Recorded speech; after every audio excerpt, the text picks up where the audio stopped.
오늘 하나님의 말씀 마가복음 3장 31절에서 35절까지의 말씀 함께 보시겠습니다.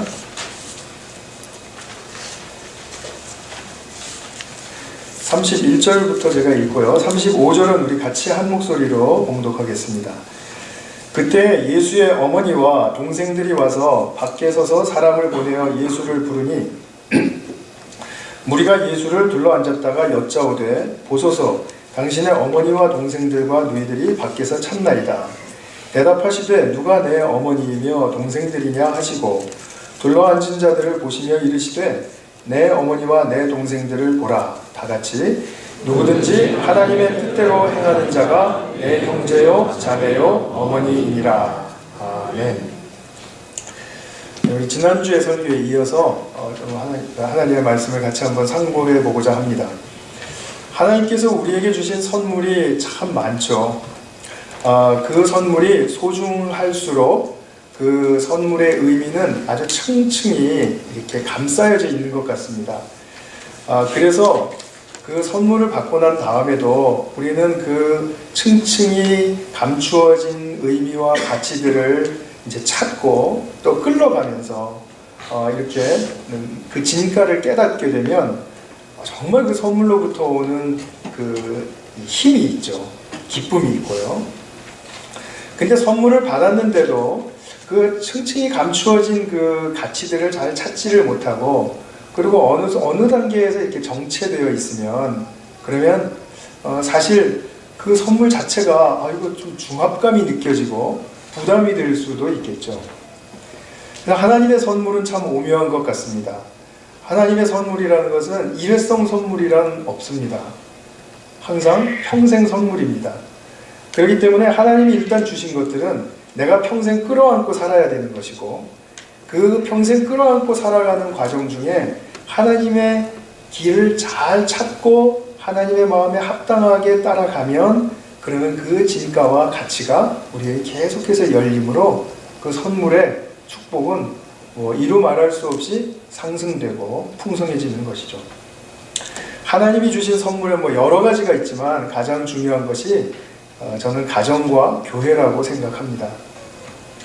가정과 교회에는 아시다시피 사람 없는 가정과 교회는 없습니다. 반드시 사람으로 구성되어 있어야 됩니다. 근데 사람은 항상 가정을 생각해 보면 그 안에서 위치와 역할이 있습니다. 부모로서, 형제자매로서, 배우자로서 이렇게 있죠. 그런데 그 위치와 역할이 있는데 그 위치와 역할에는 또 항상 따라오는 것이 있죠. 행동과 책임이죠.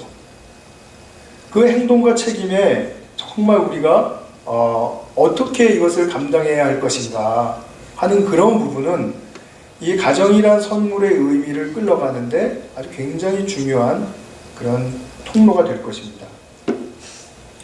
근데 이 위치와 역할에서 이제 책임과 행동과 책임을 우리가 이제 잘 감당해야 하는데 그 가운데 굉장히 중요한 필수적인 요소가 바로 자유라는 항목입니다. 자유. 우리가 맡겨진 그런 역할 속에서 또 맡겨진 소명을 수행해가는 가운데 선물 주신 하나님의 뜻과 마음에 어떻게 일치되어 가야 하는가? 성도로서는 중차대한 문제이죠. 그래서 이것이 바로 최고의 우선순위에 올라와 있지 않으면 우리의 삶에 그 주어진 어떤 좋은 선물이라 할지라도 그 진가와 가치를 밝혀낼 수 없다.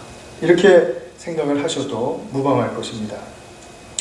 제가 지난주에 언급해드린 그 자유라는 측면에 있어서 저는 두어 분으로부터 피드백을 좀 받았습니다. 정말 감사했는데요. 그래서 제가 곰곰이 생각하다 보니까 제가 너무 폭넓게 다룬 것이 아닌가 하는 그런 생각이 들어서 오늘은 지난주 설교에 이어서 좀 말씀을 자유에 관한 것을 드리고 그 다음에 오늘 본문으로 들어가서 어떻게 이것이 연결되고 어떻게 이것이 중요한 문제인가에 대해서 다시 한번 좀 살펴보도록 하겠습니다.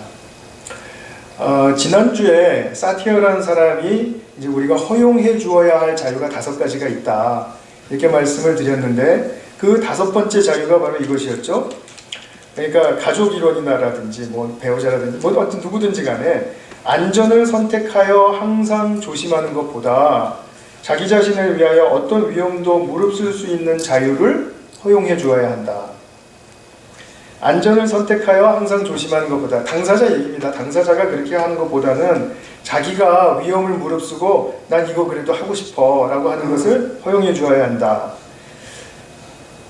그러면은 허용해 줄 뿐만 아니라 저는 이제 덧붙여서 간섭이나 제지까지도 하지 말아야 된다 이렇게 말씀을 드렸어요.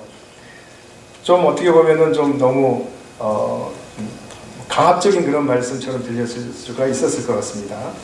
근데 저의 이 말씀의 뜻은 비윤리적이고 파괴적인 어떤 영역에 이르기까지 허용해야 한다는 말씀은 뭐 전혀 아니죠. 예를 들면 자녀가 마약에 관심을 갖고 뭐 손을 대기 시작했습니다. 또는 뭐 매일 게임만 하면서 정상적인 삶의 영역에는 관심이 없습니다. 또는 뭐 이기적이어서 자기 것만 챙기고 자기가 갖고 싶은 것만 주장을 합니다. 이렇다면 우리는 어떻게 해야 될까요? 이것까지 자유를 허용해 줘야 되는 것입니까? 이런 차원은 아니죠. 또 얘 꿈을 가만히 살펴봤더니 뭐 자기가 돈을 많이 벌어서 뭐 비즈니스맨이 되고 뭐 그러기는 좋은데 가만히 보니까 얘가 어디서 세상에서 한탕주의를 배워가지고 이거 뭔가 한탕만 잘하면 내가 돈 벌어가지고 내가 이렇게 할 수 있다 뭐 이런 생각을 가지고 있는 것 같아요. 그럼 그거 허용해 줘야 되나요? 아니죠. 이럴 때 필요한 것이 무엇일까요? 이럴 때 정말 양심에 비추어서 봤을 때 잘못 가고 있는 그것을 봤을 때 우리가 어떻게 그 자유를 허용해 주는 그 삶을 살 수가 있겠습니까? 뭐 부모님에 대해서도 마찬가지입니다. 아버지가 뭐 술 마시고 맨날 뭐 소리 지른다. 그럼 아버지 자유니까 그 자유를 허용해 드려야지. 이거 아니죠. 이럴 때 어떻게 해야 되죠? 정직하고 과감하고 그러나 마음속에 평화가 있는 대면이 필요합니다. 대면해야 됩니다. 대면하고 권면과 훈계가 따라와야 되는 것이죠. 근데 우리는 막상 싫어하면서도 대면하는 것도 싫어해요. 그 사람이 그렇게 하는 것도 싫어하고 상황이 불편해지니까 대면하는, 컨프론트 한다 그러죠, 영어로. 그 대면하는 것도 싫어요.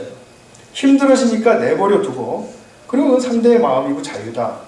이러면 사실 그건 자유가 아니라 나는 더 이상 당신과 관계 안 하겠다 이런 말이죠. 결코 자유 안에서 새롭고 풍성한 관계를 가져올 수 있는 것이 아니죠. 이번 한국 방문 때 이제 아들을 데리고 갔습니다.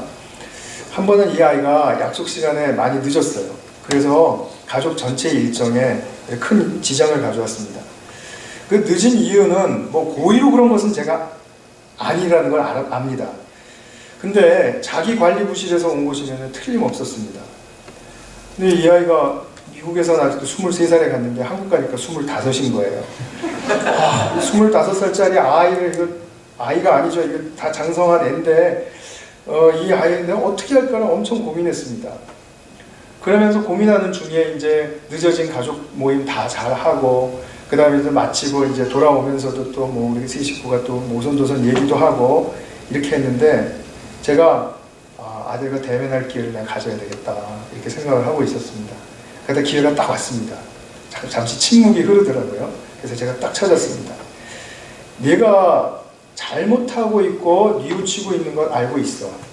그런데 아빠 입장에서는 한마디를 안 할 수가 없다. 너의 그 관리 부실로 말미암아 가족 전체에게 이런 지장이 끼쳐진 것, 물론 은혜로 모임이 망쳐지지는 않았습니다. 그러나 지장이 되고 네가 이렇게 피해를 입히는 것은 네가 반드시 시정해야 할 사항이다. 굉장히 무안해하는 것 같았어요.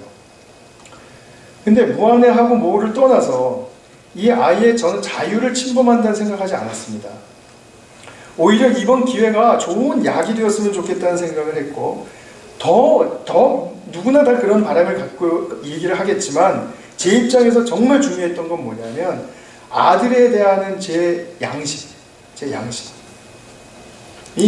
바로 하나님 앞에서 꺼리지 말아야 된다는 것이었습니다. 제가 말씀드리는 양심이라는 것은 하나님과 통하는 마음을 말하는 것입니다. 우리가 일반적으로 생각하는 그런 정의에 따른 양심을 말하는 것이 아닙니다. 그 양심은 다 자기 기준에 맞춰져 있는 것이에요. 그러나 저는 그것을 생각했습니다. 내가 과연 하나님 앞에서 이 아이에게 권면했는가? 내가 과연 하나님과 통하는 가운데 하나님께서 인도하시고자 하는 그것을 따라가려고 애쓰면서 내가 이야기를 했는가? 나는 주님이 주시는 평강을 혹시 놓치지는 않았는가?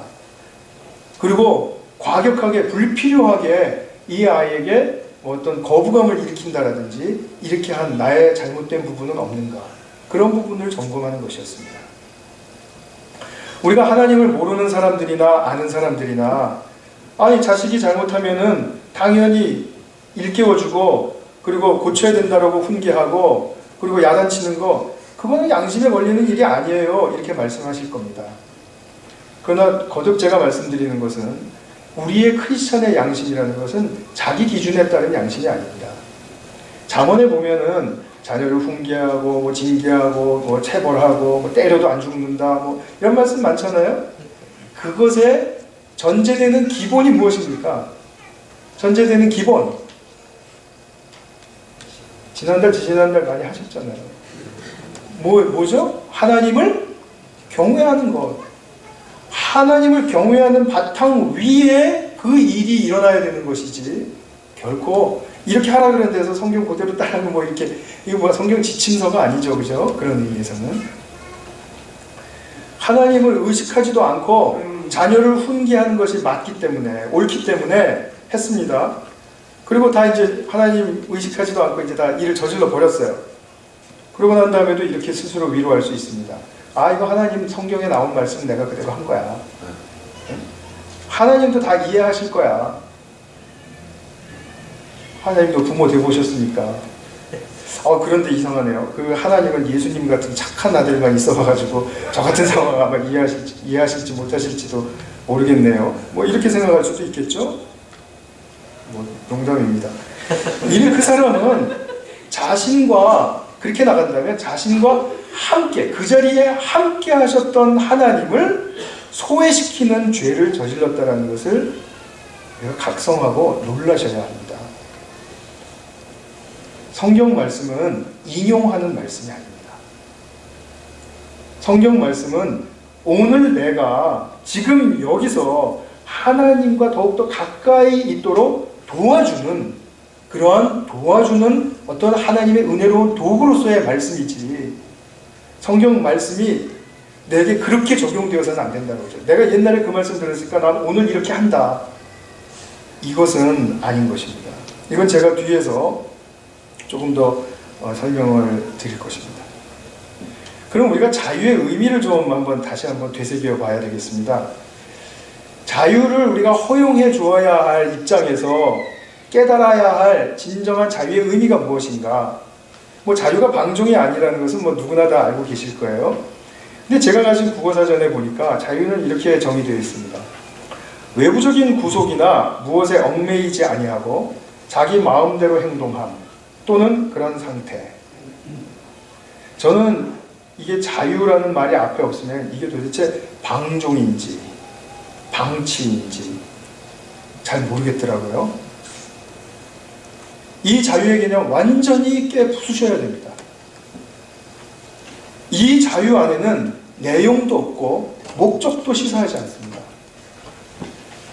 저는 인간의 참 자유가 이런 차원에서 해석되기 때문에 오늘날 교회 안에서 참 자유를 말할 때에도 계속해서 우리의 이해를 혼동스럽게 하고 그리고 잘못 오해하게 하는 것 같습니다. 성경의 자유는 무엇입니까? 예수님이 분명히 말씀하셨습니다. 요한복음 8장 32절의 유명한 말씀. 너희가 진리를 알지니 진리가 너희를 자유케 하리라. 무엇이 자유케 해야 진짜 자유입니까? 진리가. 그죠? 자, 진리의 길을 발견할 때 우리는 누리는 경의가 있어요. 놀람이 있습니다. 그리고 그 기쁨이 있습니다. 그 기쁨의 상태에 돌입했을 때 그것을 자유라고 해요. 그러니까 그 상태에서는 진리라는 내용이 채워져 있는 것입니다.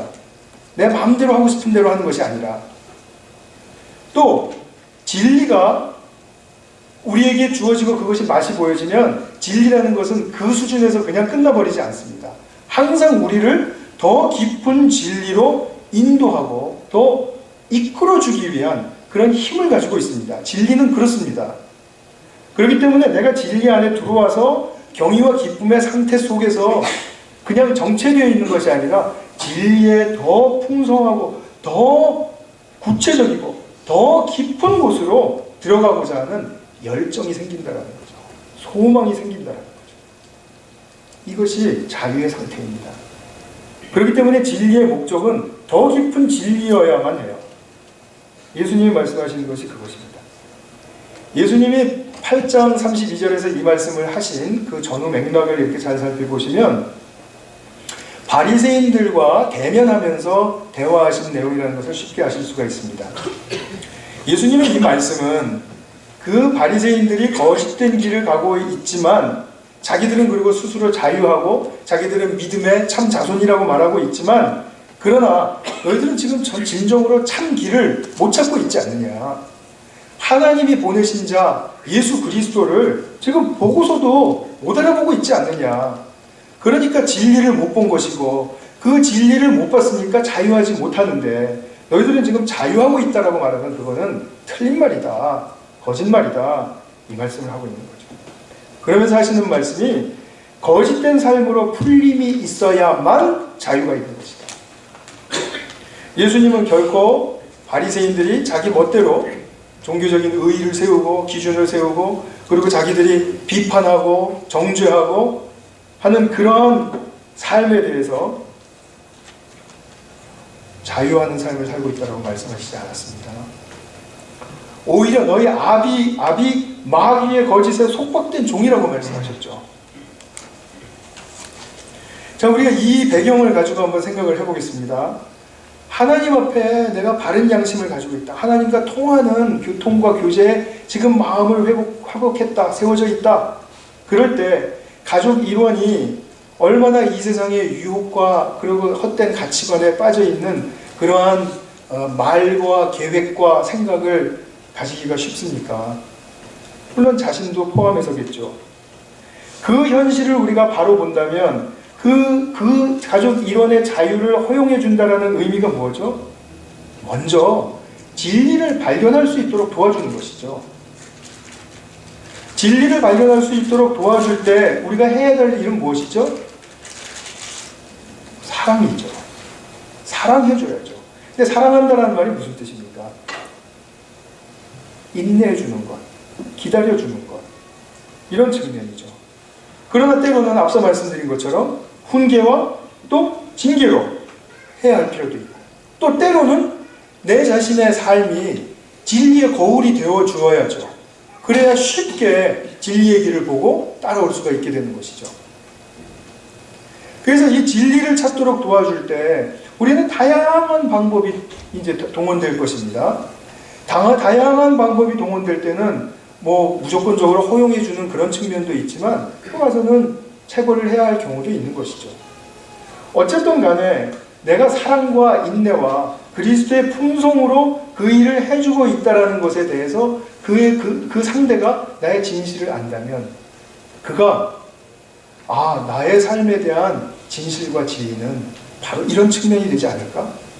하고 생각할 수도 있고 또는 내 삶에 이런 진리가 주어졌는데 하고 발견하고 맞아요 아빠, 맞아요 엄마, 그런 거예요. 이렇게 동의해 줄 수도 있고 정말 그렇게 함으로써 진리에 대한 더 깊은 열정을 갖게 해주는 것, 이것이 바로 진리의 길을 찾게 하고 그가 모험을 걸고 위험을 무릅쓰고 가려고 하는 길에 대해서 자유를 허용해주는 그런 길이 되는 것이죠. 그런데 문제가 이것입니다. 이게 당장에 한두 번으로 안 된다는 거죠. 한두 번 해가지고 되면은 얼마나 좋겠습니까? 아까 말씀드린 대로 하나님의 선물은 일회성 선물이 아니라 이게 평생 선물이거든요.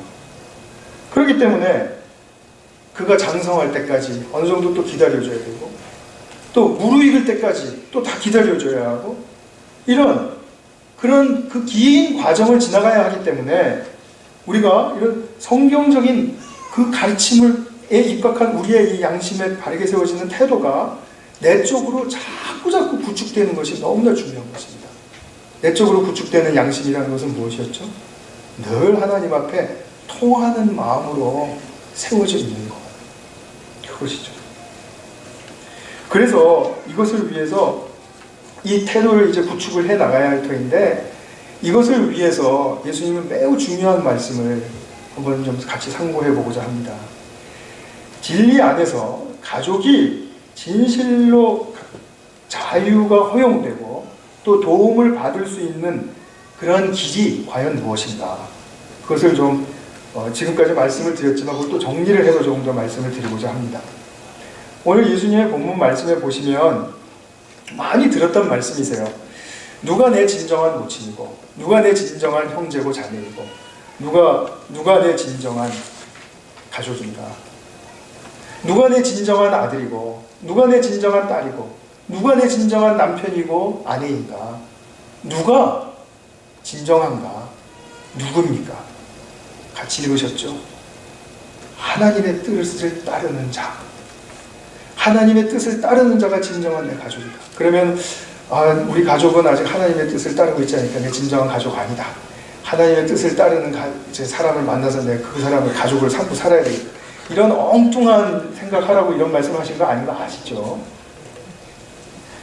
이 말씀은 뭐냐면 우리가 가족이라는 이렇게 분명한 공동체적인 그런 선물로서 우리에게 주어진 우리의 현실이 있습니다. 이 현실 속에서 가정이 참다운 축복과 참다운 영광에 이르기 위해서는 반드시 하나님을 따르는 구성 일원들이 가족 안에 자라가야 한다, 있어야 된다라는 뜻이에요. 그러니까 앞으로 우리는 어떻게 해야 된다라는 거죠? 하나님의 뜻을 따를 수 있는 자로 세워주는 것이 굉장히 중요한 일이라는 거죠. 근데 생각을 해보세요.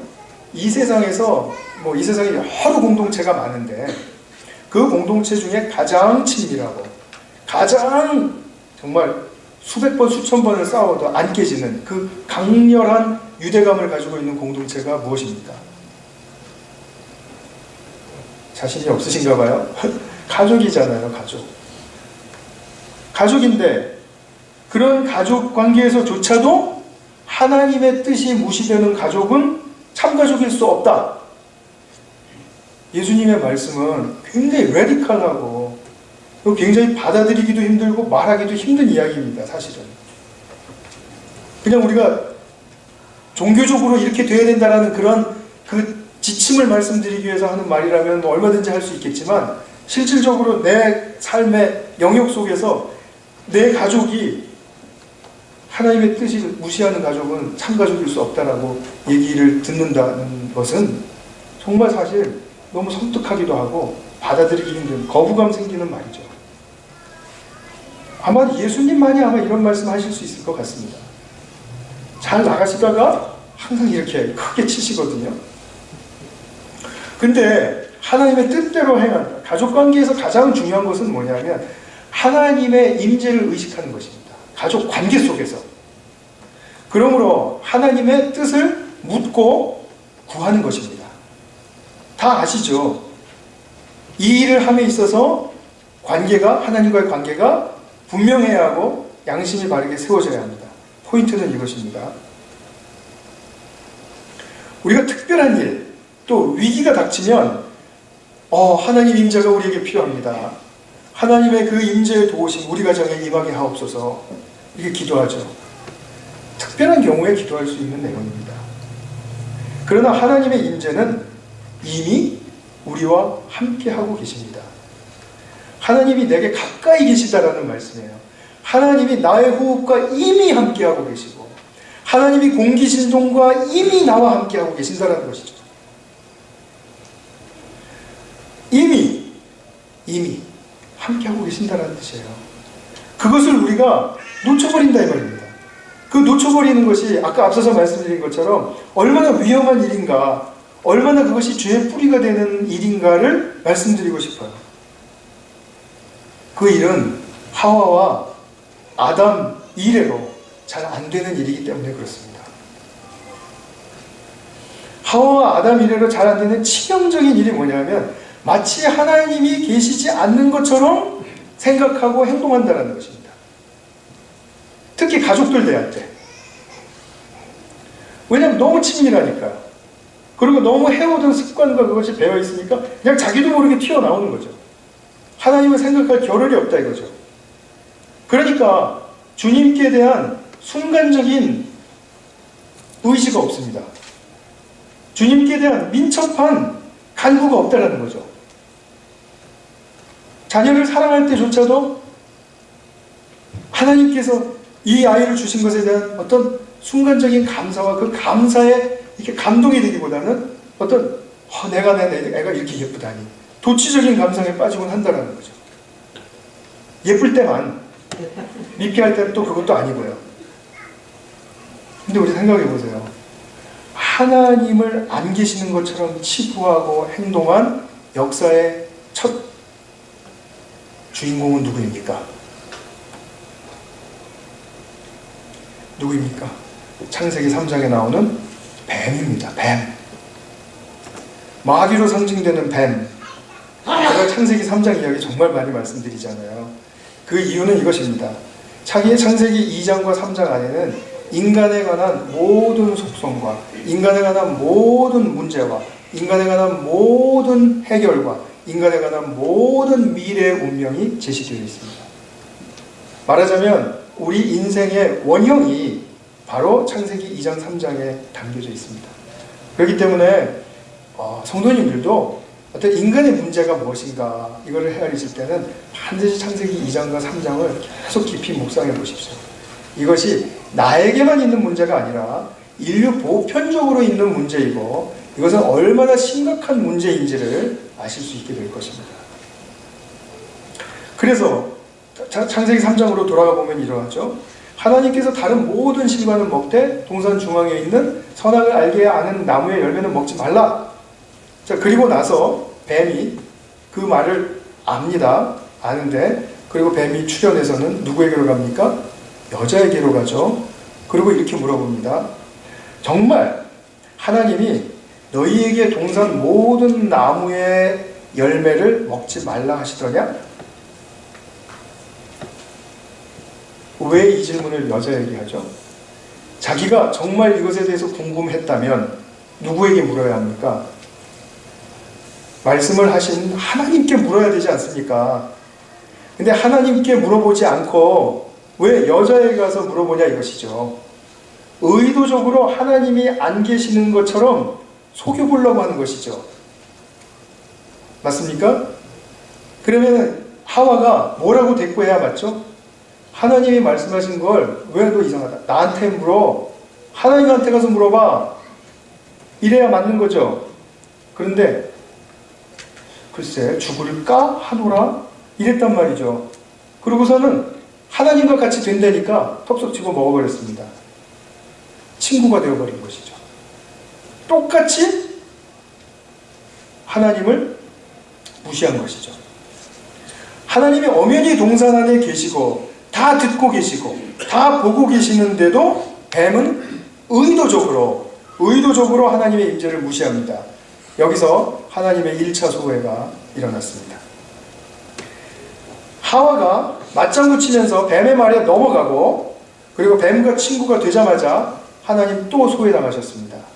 이중 소외당하셨습니다. 하나님의 마음이 어땠을까요? 정말 이 예화를 들 게 없어서 정말 너무 구차한 예를 제가 한번 들자면 백집사님 또 마르타가 되어주셔야 되겠습니다.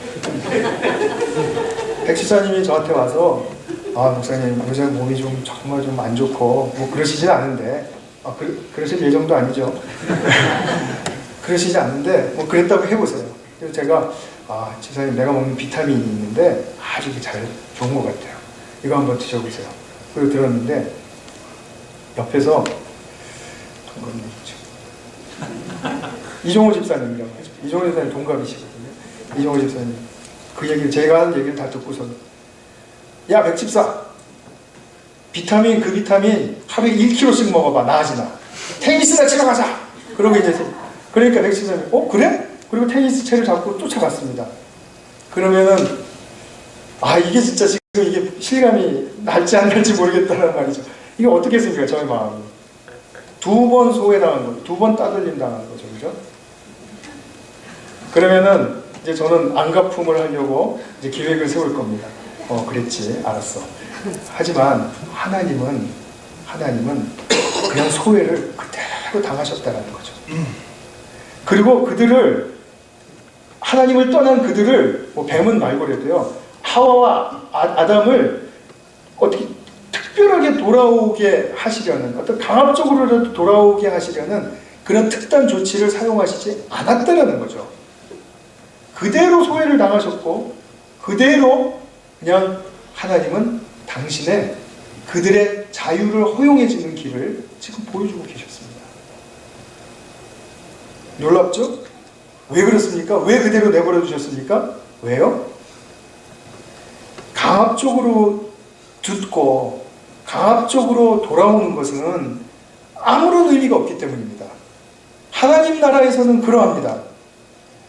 그래도 우리가 억지로라도 좀 이렇게 하고 이렇게 같이 와가지고 해야죠. 아닙니다. 자원하는 마음이 99%고 강압적인 마음이 1%라도 하나님은 그거 아니라고 말씀하십니다. 정말입니다. 하나님 나라에서는 그러합니다. 그렇기 때문에 하나님께서는 그들에게 강압적으로 돌아오게끔 하시기 위한 의도나 계획을 전혀 가지시지 않았습니다. 전혀. 우리가 구약 백성들이, 구약의 긴 역사가 있지 않습니까? 거기서 백성들이 돌아오는 것 같고 또 돌아오는 것 같고 또 돌아오는 것 같고 했는데 결국 말라기 성경을 끝으로 보면은 실패한 게 무엇입니까? 하나님께 되돌아오는 일을 하지 못한 것입니다.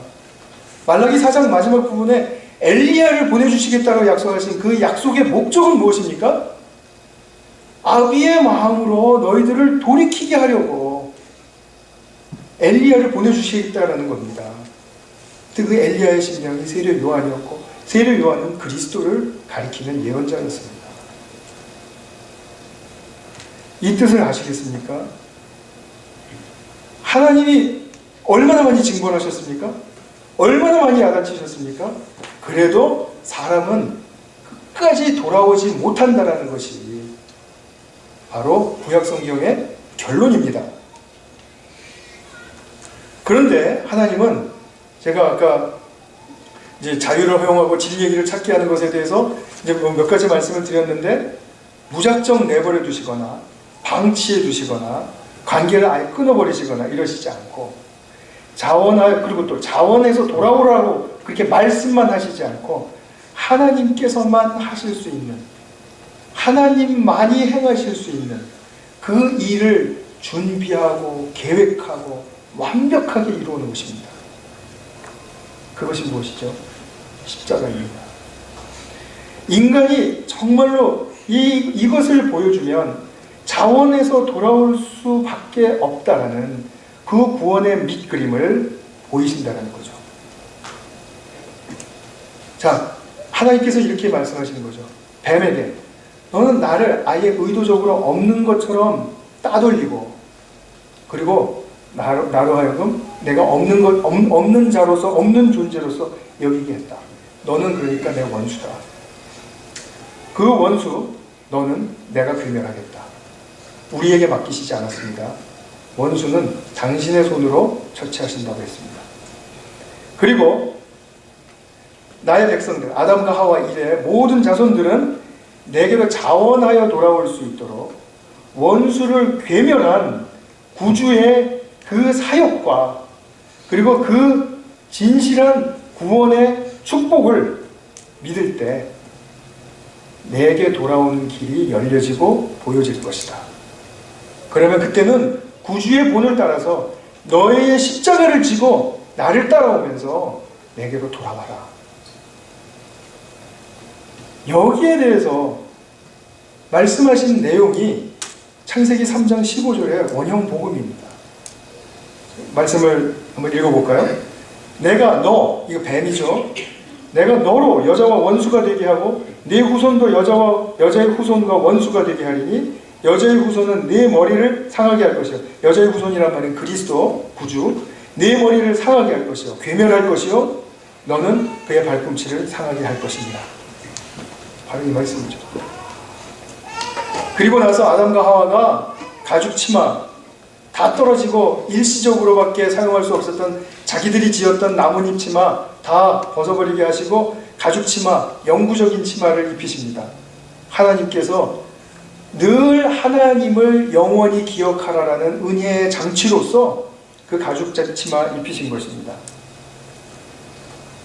그런 영원한 은혜의 장치를 입고 있는 바로 우리가 바로 하나님께로 돌아가야 할 바로 그 장본인들입니다. 가족 간에 어떤 기독교 냄새나는 테크닉 가끔 필요할지도 모르겠습니다. 우리는 궁색하니까요. 그러나 그것에 의지하거나 시중에 그렇게 하라고 나와 있는 책들은 그냥 이렇게 대강 보시고 넘기시면 될 것 같아요. 어떤 종교적이면서도 또 인위적인 태도로 어떻게 또는 뭐 자기 가족이 좀 잘 되게 하기 위해서 그런 명목으로 노심초사하고 기도하고 아무리 부르짖어도 하나님이 내 가까이 계심을 의식하지 못하는 한, 또 하나님의 뜻을 알고 행하지 않는 이상 가족에게 허용된 어떠한 진정한 풍성한 축복도 의미가 없다는 것이죠. 뭐 이것은 교회도 마찬가지입니다. 그래서 예수님의 말씀입니다. 하나님의 뜻을 따르지 않는 것은 내 가족이 아니다. 진정한 내 가족일 수 없다.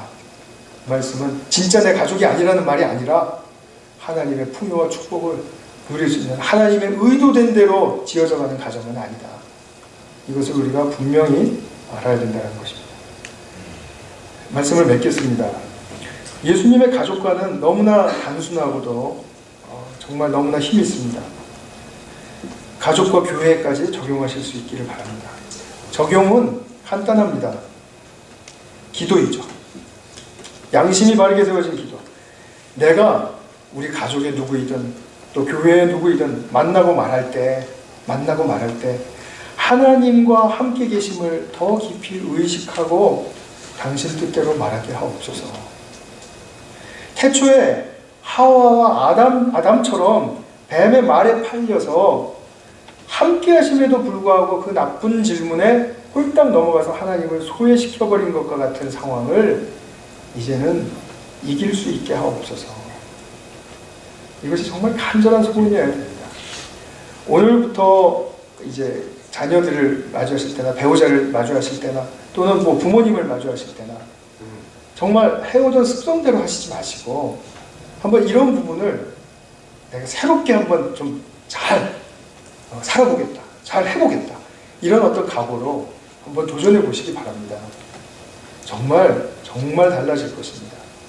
하나님은 이렇게 행하는 가족들에게 엄청난 축복을 보실 것을 저는 믿습니다. 제가 조금 해보니까 맞습니다. 꼭 따라서 해보십시오.